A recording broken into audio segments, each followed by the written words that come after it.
Good damn morning, Americans. Jericho Green here with you once again. And I'm not sure if you guys have seen the story or not, but there's this little girl in the DC, Virginia area, and she said that three white boys, she said that three little white boys in her school cornered her on the playground, pushed her to the ground, held her down, covered her mouth, took some scissors, and cut her dreads. And they were saying that she was ugly and her hair was nappy while they were doing it. Holy shit. So it turns out a few days later that the little girl was lying. And I read an article today talking about how Juicy Smollett does not appreciate being associated with this little girl and her race hoax. He doesn't like the fact that his name is tied into these race hoaxes. Hoaxies.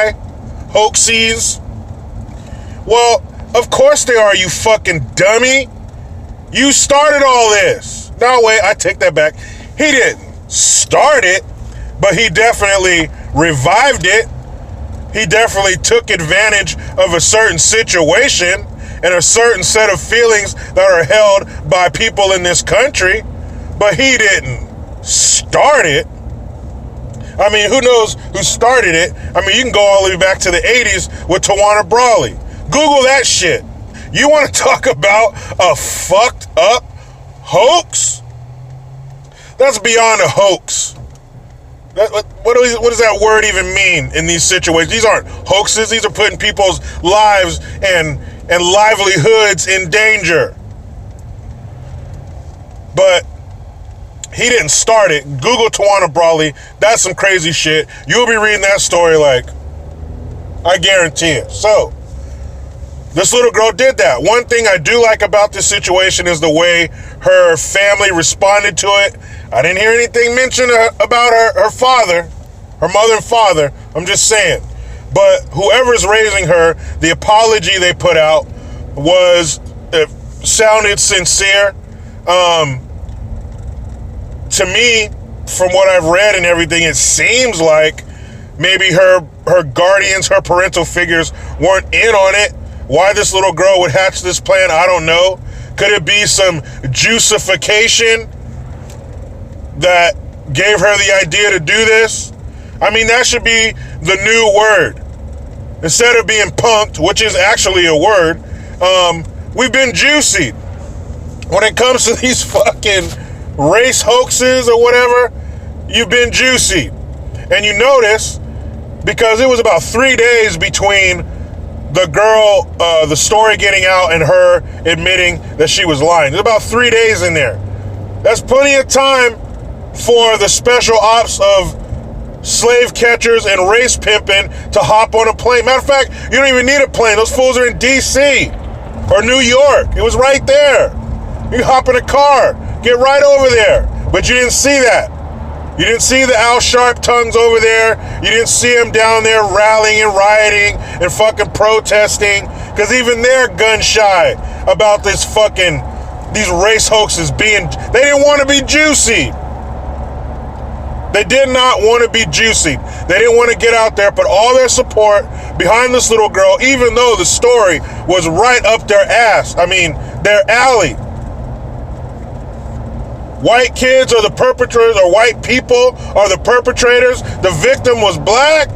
Oh, man, the table is set. All they had to do was sit down and eat. But even they didn't do that shit. And it turns out the little girl was lying. Now, if this little girl was an adult, I would have a plethora of names to call her and insulting things. But she's a child, 12 years old. And who I really feel bad for are these little boys and their families. With those kind of accusations, with what seemed like that kind of credibility, if their parents were worth half a shit, those boys were in trouble at home.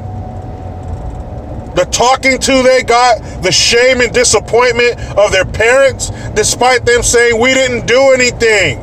We didn't do it. And their parents saying, why is a little girl saying that? Why are her dreads sitting on the desk? She named you guys. Somebody's lying. Those poor kids. That is so fucked up. And the trouble they got in school? Who knows how their friends reacted? Maybe some of their friends weren't their friends anymore. Maybe they said, man, I can't be down with that. That's fucked up. What if those kids had other black friends? Or other colored friends? Friends of color. That's a new one. It's people of color, now it's friends of color.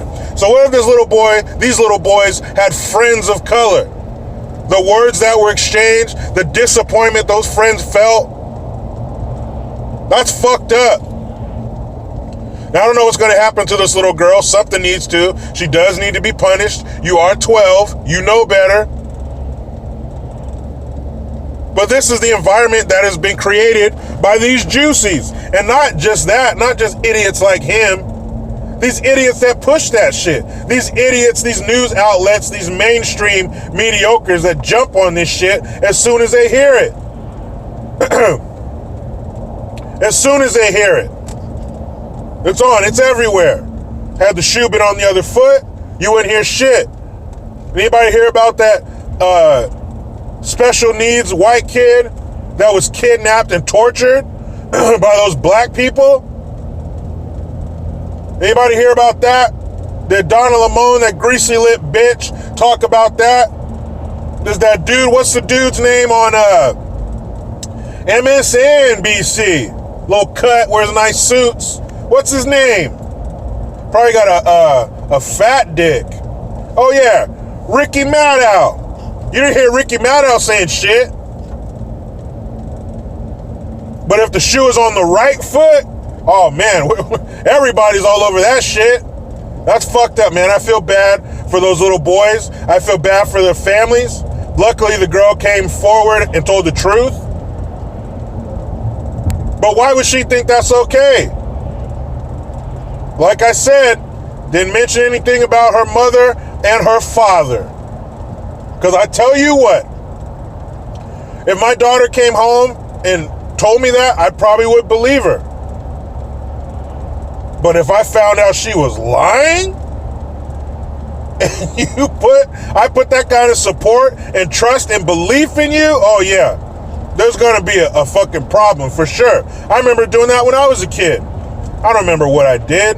I got in trouble in class. My parents had to come to the school to meet with the principal, and my parents are telling me, tell me the truth.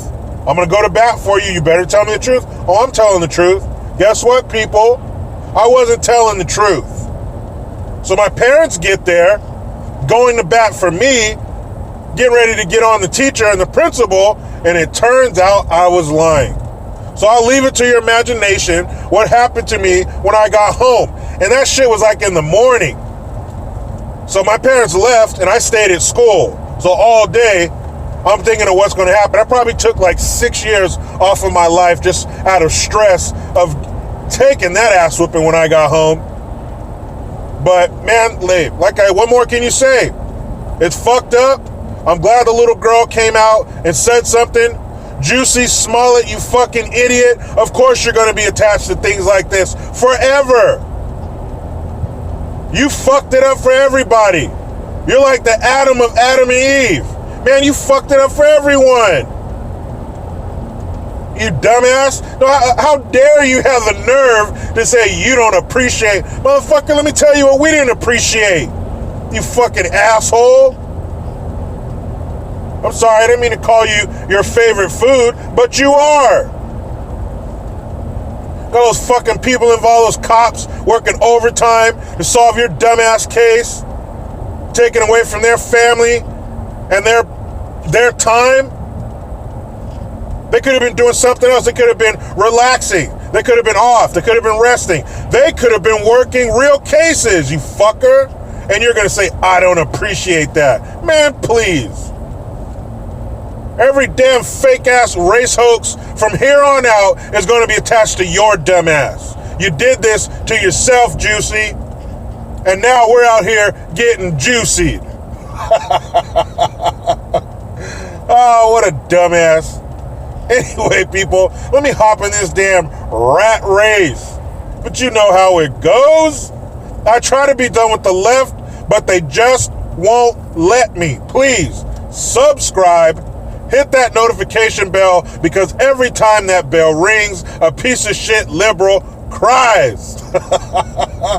Utilize the PayPal link and the Teespring link to get your green gear. I am Jericho Green. Man, I'm out.